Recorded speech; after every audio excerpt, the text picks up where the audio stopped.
Hello there, and welcome to The Value of Everything.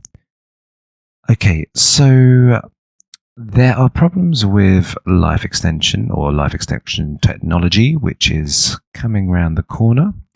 There's a lot of problems, and I'm just going to try and approach a few of those problems with a little bit of thinking, or critical thinking, as it's what it's called, just to go through the arguments, counter arguments, and just see where that takes us. It gives us a good idea of what's going to happen in the future, and potentially gives us some good insights as to how to approach these problems, and not go too overboard in one direction and totally outlaw it, or go too extreme in another direction where we just have an overpopulated world and we all just span out of control. Who knows exactly? But let me just I'll just dig and delve a little bit deeper into these subjects now. Okay, so problems with life extension. Now, I need to just take one step back before we go any further with life extension, and just proclaim that if we look, say, even just a couple of 100 years ago, we obviously are living a lot longer than what we do now. Now, obviously, you could say maybe there's the Western world or the First World versus the Third World. There's a big disparity between the two. Sorry, I've got a little bit of a cough. And that can obviously be highlighted, but we could say or claim to a certain extent that, say, a man, he might have been sent to war and things like that, but in general, a man would live to an age of about 30. There would have been a heavy amount of infant mortality. So populations' lives have dramatically extended over time. And we are in a situation now where, life extension has occurred, and it has reached us at this point where we are living longer lives now. And you might even say that the quality of life is not that good, particularly if you've got something like senile dementia and you've lost your mobility. But life extension has occurred in our time, and I don't think maybe people would say, okay, the world is getting quite overpopulated, and there is a big burden on the youth to pay for the elderly care and things like that. But beyond that, I don't think many people would go out of their way to say, well, we need to take ourselves back to these Stone Age periods where a man would only live to the age of 30, and we just have to literally, as soon as we can reproduce, we're just out there like rabbits, and breeding and having wars and dying in a very quick spate of time. I don't think many people would argue to bring back those times, but it'd be interesting if you do. So, yeah, I just want to make a claim. Obviously, it's not quite as the dramatic exponential difference as what we've got today, or what potentially we have today, where we could life extend by 100, 200 years, whatever, or unlimited, depending on the amount of energy that is we can consume. So there's still obviously a marginal difference with that theory, but I'm just proclaiming that there is life extension which has occurred, and we could say that there's probably some innate benefits for having an elderly around, having grandparents around, things like that, who have lived a longer life, who have accumulated more wealth, things like that, which have benefited families. Okay, so I'm just going to throw into the equation a couple of things which could obviously be a little bit of an interesting purpose when it comes to life extension, is that in terms of the way that we deal with our lives, things like marriage contracts. A marriage contract is for a lifetime, and a lifetime is perceived to be, say, 60 years or something, which you're married for. It could be a little bit longer, could be a little bit less. And obviously, if you're divorced, then obviously you're divorced. But I guess when somebody says, okay, you're going to be with each other for your lifetime, you're going to get elderly with each other, and then you're going to die, that's one thing. However, if you're remaining to be a lifelong partner with somebody and you're living for thousands of years, then that does really murk the water slightly. I guess there is obviously the innate benefit of having some kind of companionship, somebody who knows you, somebody that you can span your ideas off of. But obviously, in some ways, there is a certain level with marriage where you are in a contract to raise children. You stick to it, and you provide for those children. You get them through those stages of adult life. You help them out where you can, and then you try and look after their kids or whatever else that help that they need throughout their lives. And then you try and look after each other as you go into your elderly and infirm days until you reach the great beyond. So that is one of the principles, obviously, of marriage. And let's just say that we can all be very youthful people and live forevermore. That just totally throws the idea of the contract of marriage out of the equation, because there's obviously some very important life things which are involved with marriage, which get thrown out. Obviously, if we do have a situation where we can live forevermore, say if that obviously throws up a big question mark as to why we should be reproducing ourselves, if there is this option of obviously living for an extended period of time, particularly if there is scarcity of resources, and it's obviously a little bit more of a burden on the earth to have a Western person consuming in comparison to a third world person consuming. So we just need to obviously take these things into the equation. And just one things like marriage can be thrown up into the air. The way we perceive, even like, I'll go into this a little bit later, but economic things like your life insurance, your business dealings, a lot of things can definitely change in terms of, I would say, contracts and ownership, which hadn't been seen before because the terms of the contracts have been changed. Now, it does sound like a very logical way of thinking here, but it's an interesting aspect, and it does obviously change. If I always keep on making a mention, sorry about those bleeps. I always keep on mentioning a point in the fact that obviously there is obviously property ownership, and property starts with ourselves. But if the levels of that contract of our personal ownership does change, obviously if we live for a lot longer, things do change a little bit. I guess if you live for a longer life, does that, I mean, I'm not stating that it is, but does that mean that your life or that your moment in time is less valuable in comparison to somebody who is mortal and who's going to live to about 70? Well, I guess in your own empathetic mind, you could say to yourself, okay, well, this man's going to die soon or something like that. I better make it worth his while. Whereas if you're speaking to somebody who's going to live for a couple of thousand years, you can really talk to him pretty slowly. You don't even have to really go into, I guess there's two different things. I guess he's got a lot of time, so you could take a lot more time with him to speak to things, whereas with the person who's quite mortal, you would have to speak a little bit faster. I think, obviously everyone has days and people do waste their time and stuff like that, but I'm just saying that there's just a little bit of a perception of the way time is perceived and how it affects all the contracts involved with our own property. Okay, so population. Now, obviously, I did just brush upon that a little bit earlier. So if we are reproducing and living a very long time as well, that does have a dramatic effect on the population on this earth. Now, okay, there's some very good environmental arguments for and against this. And obviously there is an element of sustainability which does come into the equation. There is pollution. There is obviously certain, you could state that there is limitations on the life support levels of this earth with the current technology.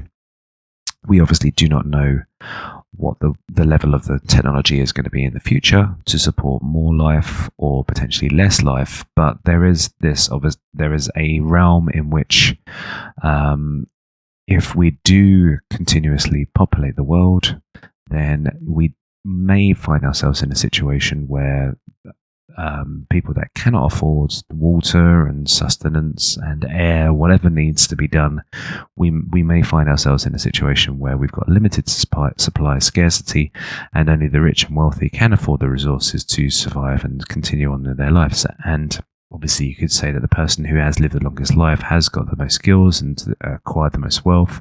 So there's this foreseen prophecy, and obviously that does give us some very dystopian views of how this life extension theory can work. Now, let me just counter that just briefly. Obviously, we don't quite know. When I mentioned that thing about technology is obviously a lot different to today comparisons to 200 years ago. And obviously, with the advent of new technology, we can have extended, well, a lot. We can have a much more of a wider population. Also, particularly in the Western world, there are people who are choosing not to have children. There are people, obviously, that are out there, and I think there is possibly some kind of argument, or there's a fairly good argument to say, okay, well, there is life extension technology out there. I think that there is a little bit too much of a burden on this earth with me creating another person, which can obviously consume a lot of the world's resources at this moment in time, and it may be a little bit damaging to the world to have another kid. Now, obviously, you could state that you could have the kid who comes up with a solution that resolves one of the environmental problems. There's all these things. There is, I guess, when I mentioned about the days of man, there's the marriage cycle of a person. There's obviously the cycle of life as well, in terms of you being born, you reaching an age of fertility or adulthood, and then you birthing a child, or your partner birthing a child, and then it's your time for mortality. So there is some kind of level of a cycle in which people can live, and there are certain elements in life that are fairly enriching, and obviously there's a selfless nature in terms of having children. You have to stop thinking about yourself all the time, and really the tables turn, and it's all about the other person involved in terms of your decision making. So if we do start to remove it out of the equation, never having children and just about our own self needs, there is obviously some questions raised as to how that can affect the way we see things.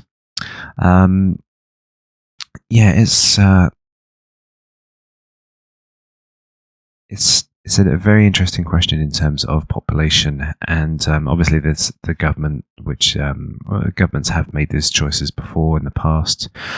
Chinese adopted a one-child policy. There has been a lot of these centrally planned ideas which have occurred in life, and obviously it's kind of damaging. There's a problem in society where you do have highly populated worlds, but in statistic terms, you would look at the Western societies, you are seeing that there is obviously a downturn in how Western families are populating now. They're actually having less children and not actually restocking themselves. They're actually declining in terms of the amount of population, and it's more so the third world countries who are still breeding, as a term to say. And it's interesting how where you accumulate wealth, you have a lot of things, and obviously there's a lot of other factors which come into the equation. Whereas if you're living in a city and there's a high expenses, you're not having kids who are farm hands who can instantly help you out in terms of labor force when you're working on a farm. If you're in a city, that's a net expense really for you, and there's a very limited means of which a child will be able to use its labour to generate wealth from an early age. So Obviously, from an economic perspective, children are a different strategy nowadays in comparison to being farm hands or insurance policies for elderly care and things like that. So, our perceptions in economic terms of having children has changed, and with life extension technology, I guess that there is a different view of how that's going to change. I've gone a little bit of a tangent here. I will go into more detail in a later podcast of the very, very end future at some point, where I'm just going to really induct a lot of theories and see where it takes me. But just one point here I just want to make, as I mentioned, that the fact that there's obviously an element of where we bring ourselves down to the basics. We can be put into some kind of data and energy form, and it might not necessarily mean that we have to live in a biological sort of human body. There may be just a thing where we're still in a computer. We may be able to be an avatar of ourselves. We can live in a virtual realm. There's all these different things and ideas, which doesn't necessarily mean that you have to consume a ton load of water and produce a lot of waste. You may be able to live on a very highly efficient, low cost of energy sort of realm. So before we start looking at the expense of having a biological human who may be very expensive to the earth, we may be able to drag ourselves into the realm of data and energy a little bit better and be more of an efficient human in the future. We cannot really tell. I can't obviously tell. I'm no scientist, but I can theorize on these things with a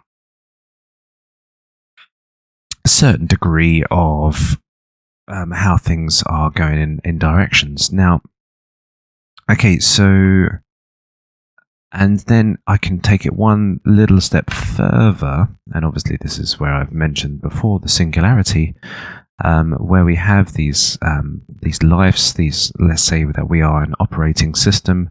There may be an opportunity, or there may be advantages of sharing experiences, sharing ideas, becoming, obviously we are sharing information on a cloud, on a computer network.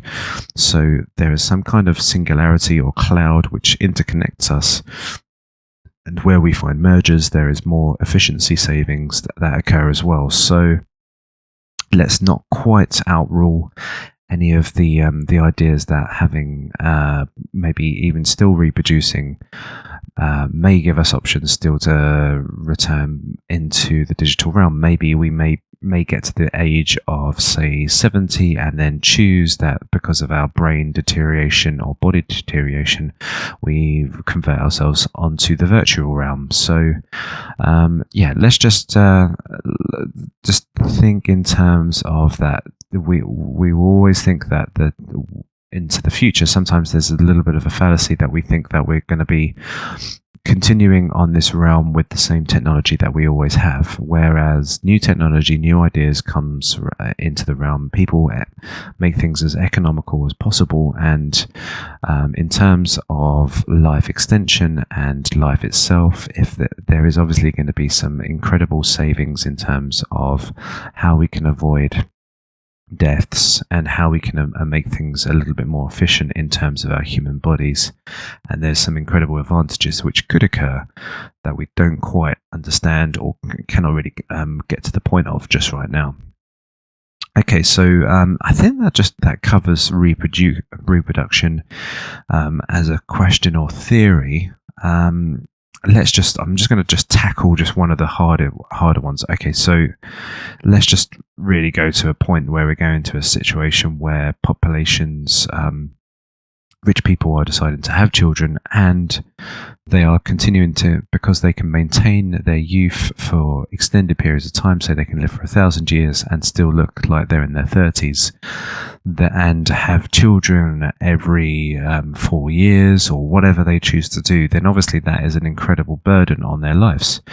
Now, see, say if somebody was in that kind of realm of thinking where they're thinking, okay, well, I'm going to have another child with my wife again every 4 years, and I've been living for a couple of 100 years now, and we've had, I don't know what the maths is behind that, but it's probably like something, you're coming on for about 20 kids or 30 kids or something like that, and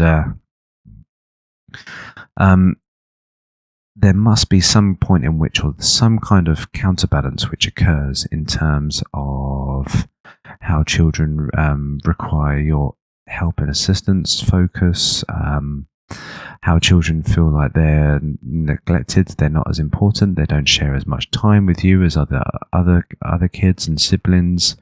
There's some kind of equation or balance in terms of obviously the empathy side of things, that you're having more children into this world, and you're thinking less about the other children that you've had as well. It's important to specialize on people. There's importance in terms of friendship, in terms that you can't really have too many friends, or everything starts to really sorry, a bit of coffee. Everything starts to it doesn't become as important. I can't really be a very close friend with 120 people, but I can probably be a close friend to about 5 or 6 people at a push. So it's important things to note, and there are counterbalances. If you do look into the system a little bit harder and think a bit deeper, there is definitely counterbalances which do occur, which do beset certain controls on which overpopulation could occur. And obviously I've mentioned the economic factor of that. If you're having more and more children, this is going to take them more and more time to educate themselves, take them more time off work to reach adult maturity, and that's a potential cost, a net cost for two parents. So once they have their children, and I know this is a Western idea as well a lot nowadays, or a modern idea, is that they have their children early and then they can start living their own lives, they can go on their own holidays, their own excursions. They've had their children, they've had those lives, now they want to start living a bit more of their lives, their retirement lives and things like that. So I can't quite see that people are just going to become like reproducing rabbits while having life extension technology at the same time. I would say that there definitely would be some kind of counteractive balance there. So yeah, all right, so I think I've covered that one. I'll move on. So here's another little problem with life extension, and that is, say, I've mentioned this one before, but where I've played a simulator game, and there has been some things like removed, like I have the ability to inject. I've had played games like Sim City and things like that. I've had this cheat where you can pile in more money into the system and more money, and that enables you to build and build and build and build. So I'm given this certain level of abundance, and it's just made me a little bit more lazy. And then there's all these dangerous buttons that you can press, where you can have UFOs landing, or you can have fires that build up. And really, there's a certain element that if mortality, your own question of your own life, is removed, then you potentially would maybe explore your mortality a little bit differently. Now, I guess, okay, in terms of, let's say, if you're on a computer, then obviously there's not really too much ways in which you can be destroyed, unless there's obviously a big supernova in outer space. But in terms of if you're a mortal being, but you've just got biological replacement parts, and obviously your brain is still its original self, then there is still obviously a good chance that you could kill yourself. And I guess where you get people that are thrill seekers, touching the void and throwing themselves off buildings, base jumping and things like that, you may have this certain level of boredom where people know that if I lose my arm, I can replace it with a mechanical arm the next day.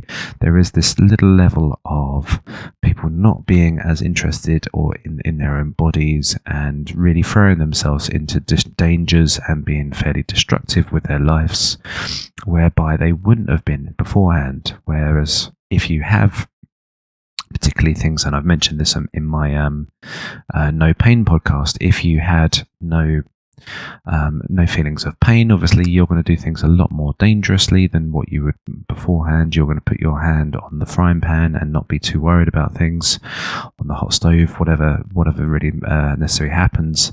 And there is going to be this little bit of an element of less of a mortal self. When people are obviously very aware that they can die at any moment, you look both sides when you cross the road. You do really take care in which of yourself and other people. There is the empathy element where you see a dead animal when you're a child for a first time. You do sit there and you wonder, will that animal ever come back? But it is actually lost forevermore. That animal will never come back.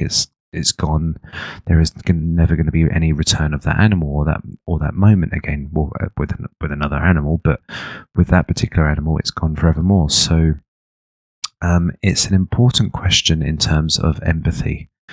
And if we have a scenario where empathy has been removed from our lives, and well, when I say empathy, when I say mortality has been removed from our lives, there does raise the question of empathy itself.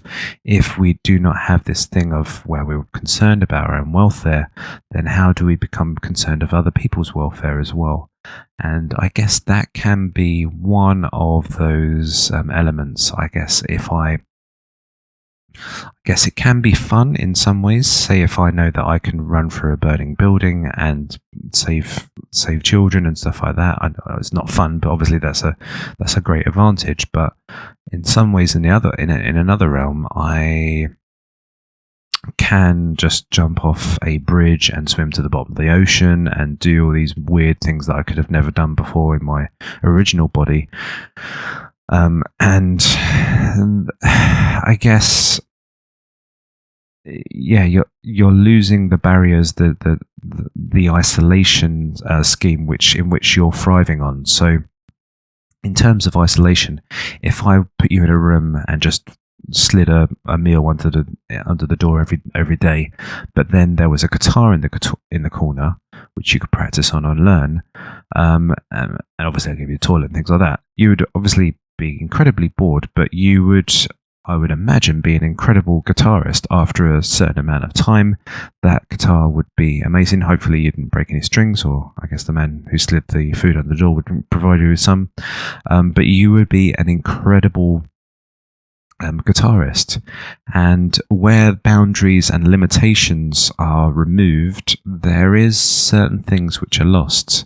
There is obviously, if you have a kid with 1,000 toys instead of just one football, they're not going to be a good footballer, but they might just be a little bit of a spoiled brat. You don't quite realize realms in where mortality, very strong barriers in which our existence thrives on, are removed, then we do have incredible problems in terms of the way that we empathize with things and how we specialize in things, because we just don't really care as much because everything is there in abundance to us in the first place.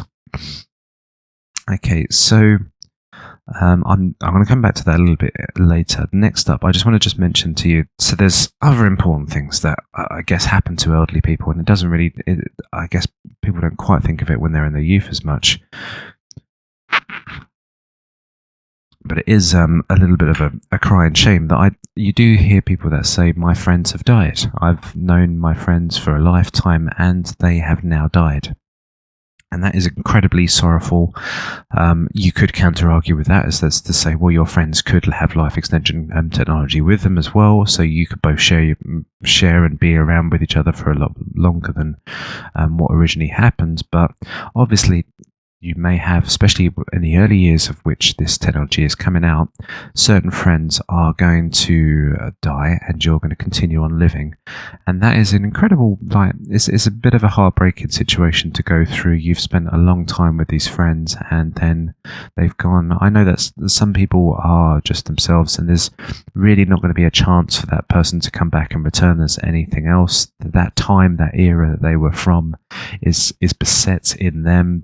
The experience, the child, of which, if they were the first child, the third child, the last child that was born in the family, there's all of these amazing amount of different components which exist in that friend. and all the life experiences that you've had with that friend, and they potentially have been lost and died forever, and you are left on your own to make new friends. And these friends may be from a different generation to you. You don't share the same movies, the same books, the same comedy. There's a number of different factors whereby you're still continuing on with your life extension technology, but you're sort of in this realm where you're not really ingrained with the same nostalgia as the original people that you were with.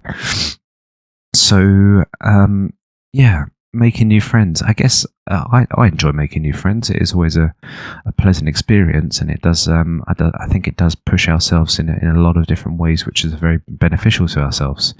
And I think there are friends that you can have which you instantly engage with and you connect with on a brilliant level.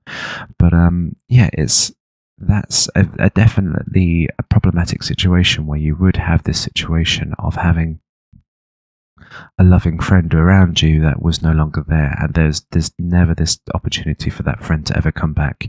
You may see some people that look like that person, or you may have some character attributes of that person, but that person is always going to be gone.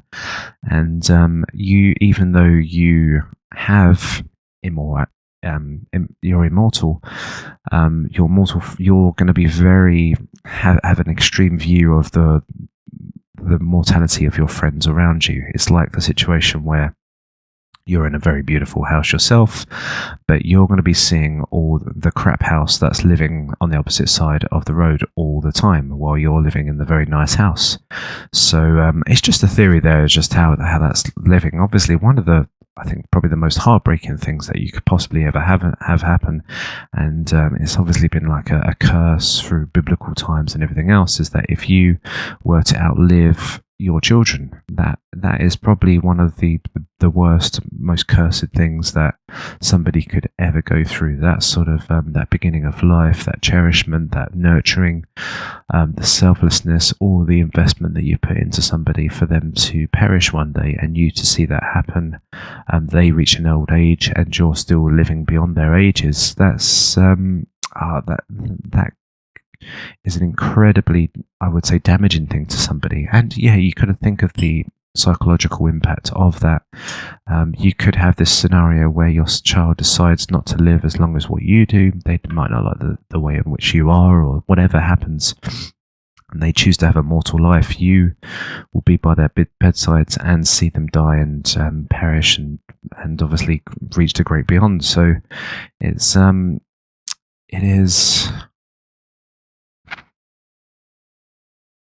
is an important thing to think of and consider where you are extending your life, is that you are buying into a contract to know that you will see your friends, potentially you will see your friends perish around you, or even your partner perish around you, and that could be incredibly damaging in the future, and you don't know quite how that exists. And even say you get to that point in which you're this old like youthful looking person, but all your best friends, all your lifelong partner has died, your children have died, you may feel very lost and alone in this world, and you may not even have an opportunity to say, if you're hardwired onto the system, you may not even think, okay, there's a way of getting out of these thoughts. You're still lost in these thoughts, these burdens, these sorrows, and there potentially may be a scenario where you cannot escape them. You cannot remove the memory of these things because this is ingrained in part of you itself. So you have a burden for the remainder of your life extension, which will haunt you forevermore. Okay, so yeah, so just in terms of thinking how when somebody dies, it's an interesting factor, because some people, when some person dies, I always make the impression that I like to see people. I like people that have got very good personality traits, and I try and replicate them in myself. If I replicate them as many times as possible, repetition becomes ingrained with me, then it becomes part of me myself eventually, and I can be some kind of fuzzy copy of those people. So there is this element of this adaptation which occurs throughout time, and particularly with the youth and the next generations, whereby if you have sorry, just 1 second. Yeah, sorry, I'm just going to go back into that in a second. I'm just going to just quickly touch upon one little other thing in terms of empathy. Sorry, I'm just going to come back to that because there's an important part to that. But in terms of innocence, it's one of the interesting components. I think I always make a argument for is that the most important thing that we can do, and the most moral thing that people can do, is to protect the innocent. So the youth is obviously the children. They're the most important things that can protect and keep forevermore. But if we do start to lose the ideas of mortality, and we don't reproduce, then we have this element of innocence which is being removed in society, this law, this protector, this idea that we should empathize and protect our youths and look after them no matter what. So whatever situation would occur, we come to the rescue of the innocent who are being bombarded with regulations or religious dogma and all these kind of things that could be bombarded upon the innocent. The shields of morality and philosophers should protect them at all costs. And if that fight is lost in any kind of way, there's a part of human psyche and human sort of oppression and trying to overcome that throughout time. It's like the interwoven story of life. If that is lost, then it's an important factor of what to be considered, because if we're not reproducing, if we're not having more children, and there is people that have living their lives in their own worlds and their realms, and there is no sort of law, there's no protector that's required in this society, then again there's an element of loss of selflessness, and people are potentially returning to selfishness. So I think that's just a very interesting thing. It's the fight of humanity, which may be lost, and that's just one of those little concerning worries that I do sort of I point my finger towards more strongly, more so than the population issues and things like that. Okay, so there is this is a very important one, and obviously this will be tackled in terms of an economic view. So we do have the rich and poor debate. So we obviously have the Westerners or the first world, and we do have the very poor, the third world countries. And if we do have the very rich going about their lives and extending their lives, they have an incredible advantage over the poor.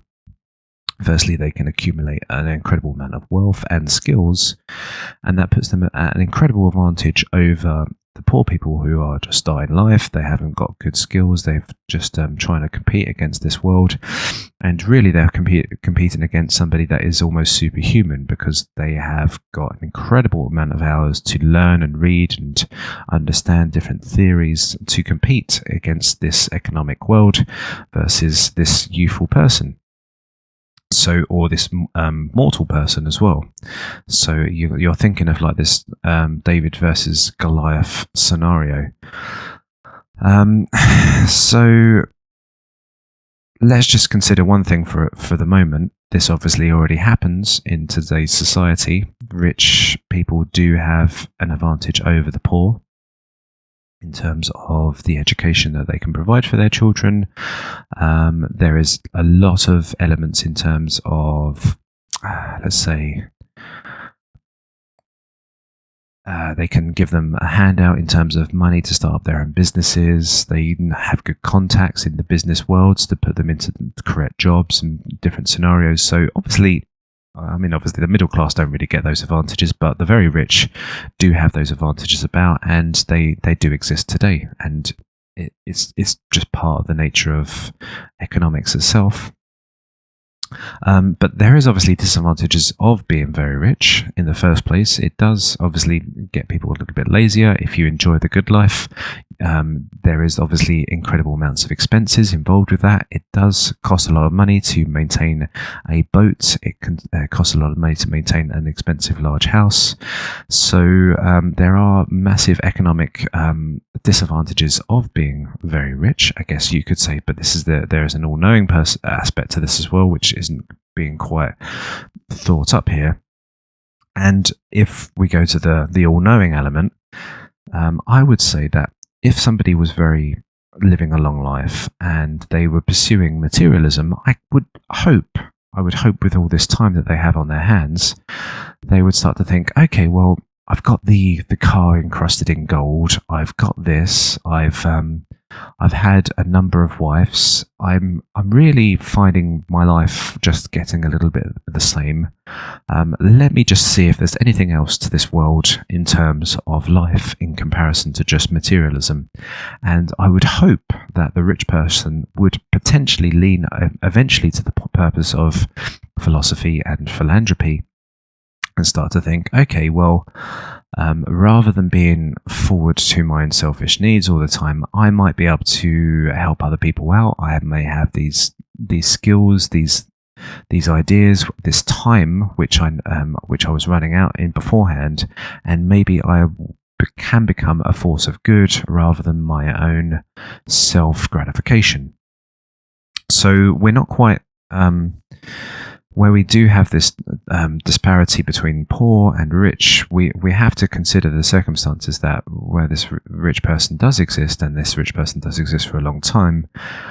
I can't think that materialism is going to really last forevermore. That's not the lasting happiness, and they're going to turn around at some point in their lives, and they're going to have a lot of time to work this one out, that they're still not becoming happy in their materialistic lifestyles. So there is an ingrained element of humanity in terms of long-lasting happiness, and that is like community bonding and giving people others help and providing for other people, which will give them some kind of advantage back in return. And obviously, before we go any further, if you do have this scenario where you do have a very mega wealthy person who is highly skilled in a number of different disciplines, there is an economical advantage of having that person, let alone in being close to you or being in your country or whatever else is existing in that time, because of the amount of ideas and derivatives that can come out of them. They can increase and improve the lives of the poor at the same time. If you think in terms of the life extension quality realm in itself, whereby the very rich will be the first people on the block to try out and test out this new technology.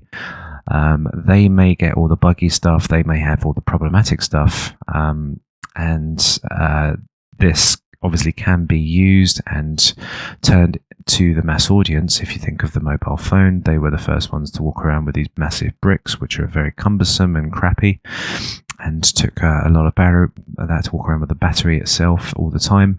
And nowadays, you can look into even third world countries. A lot of people still have mobile phones now.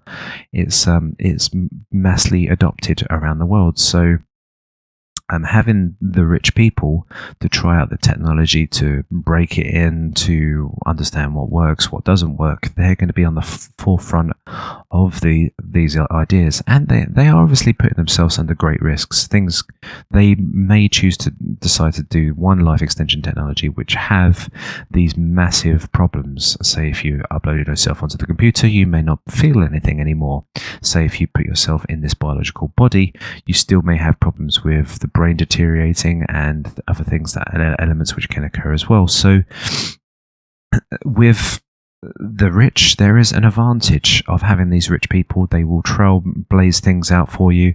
They will give economic advantages if they have all these massive skills and ideas that they can put forward. They're going to really just produce more things which are going to give more advantage to humanity as a whole in the future.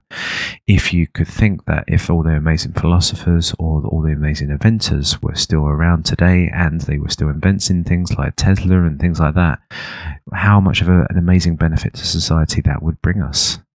It would be incredible. But once those people die and they perish, those ideas or that expansion of things are lost with them, and society doesn't really go much further until one day somebody picks up those ideas and then pushes the ball down the road a little bit further. So I would say that life extension does have an incredible economic advantage to the world as a whole, than in comparison to being a disadvantage.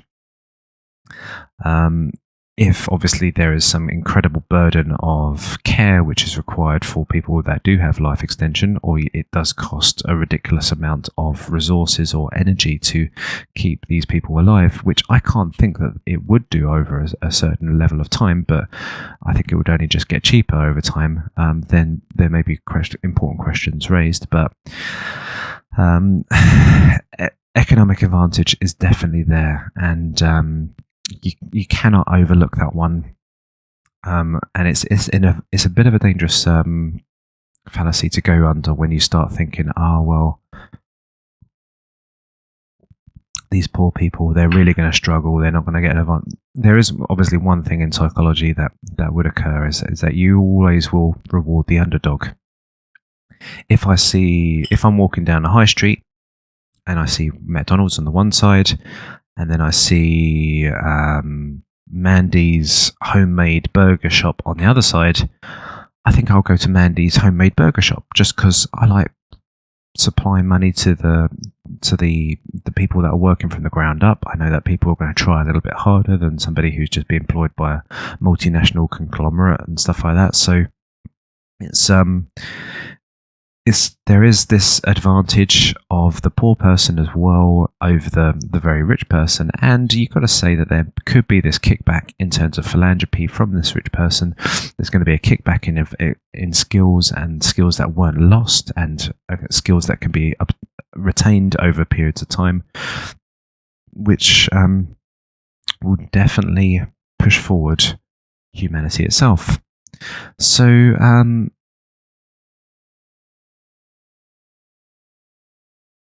yeah, just one thing I just want to cover just a little bit of contracts. So I know this is probably not the most riveting part of this conversation, but things like life insurance policies,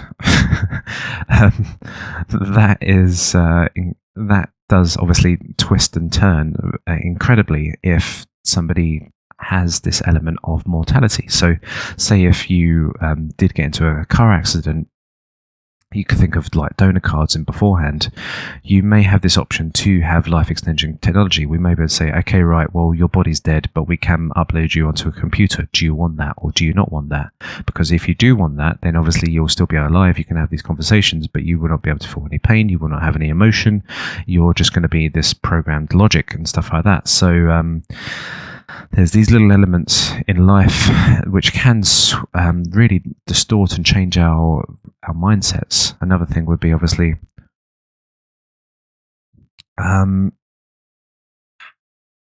trading with a mortal. So if I know that the person is potentially going to die, obviously if somebody gets a loan out and they're 90 years old and they're going to pop their cock close soon, you obviously don't give them a loan. But if they're going to live forevermore, there is these elements of which somebody could ride out that loan. They could wait until the money expansion system goes out of control, until that debt is worth literally nothing.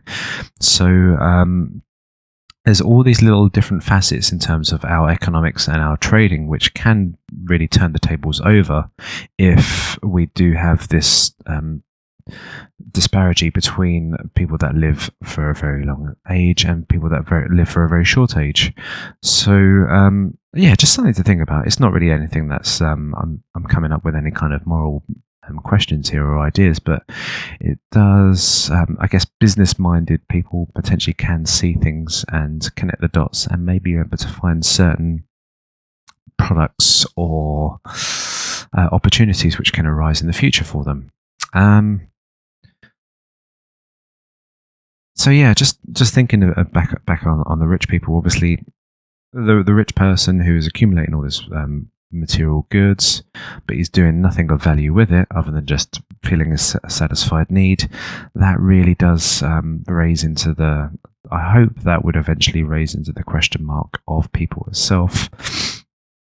I really, it really does throw up some interesting questions, and let me just brush upon one other little element here as well. There is this argument of quality and quantity. Now, you could say that somebody who has lived a very full life, who has really come from a harsh background, has turned the game around, read loads of stuff, and really been successful at business, and really pleased their friends, and really had this full life, and then popped their clogs at the age of 60. You could say, well, that's the kind of life that I wouldn't mind living. But then you could say that there's this person who's really just a little bit bleak on life, but they've accumulated a bit of wealth. They haven't got many friends, but then they've extended their lives. There's just this mind which is continuing on forevermore, but is just getting more bored with the life and their psychological beliefs and things like that.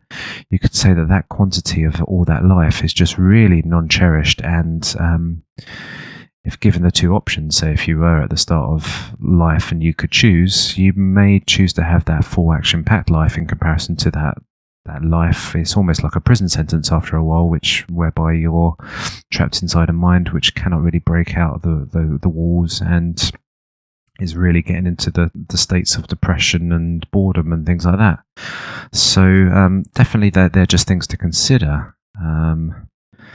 Obviously, one thing that with mortality and everything else is that I know a lot of people have mentioned this before, is that when they get to their old age, they think they've got this good understanding of life, and then death occurs very shortly afterwards. So it'll be interesting if you get those people that do exist, that they've just they've tapped into the how the harmonies, the fine tuning of life works, and then they can continue on with their lives from that point. It may be some interesting things that can expand from that point.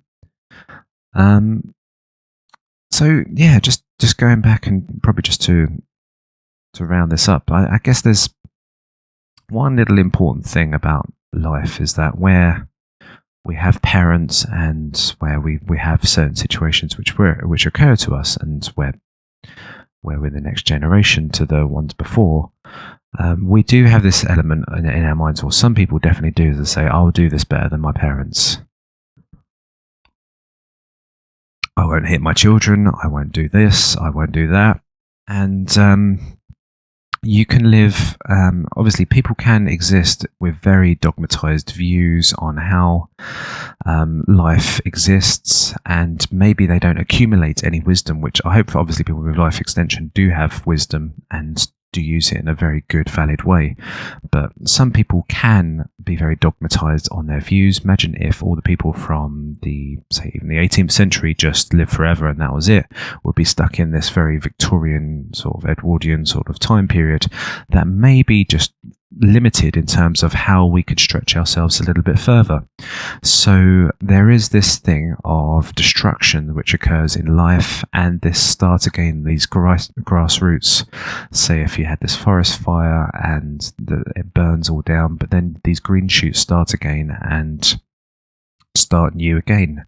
So if you do disrupt that cycle, there may be certain elements. I know that obviously it's very hard. We may think of ourselves as being very open-minded people, but maybe we may be living very long lives, and we may be pulling the narrative quite a lot around in human, like, social society, and where we don't have the destruction of ourselves who are living these extended lives, we potentially are losing this element of thinking again and starting afresh and starting anew, which may never occur again. So that's just some very important thing to consider where we view ourselves and now view our lives. So yeah, hopefully you've enjoyed this podcast, and you can think about starting again in your terms in your life as well. So yeah, if you've got any other ideas or theories in the realms of life extension, I'm always happy to hear any points or views. If you've got any criticisms of the theories that I put out, these are only theories anyway, or you think there's any problems with the theories that have come out, just please come back to me and we can overlook them and discuss them in the future. So thank you very much for your time, and I will be back soon.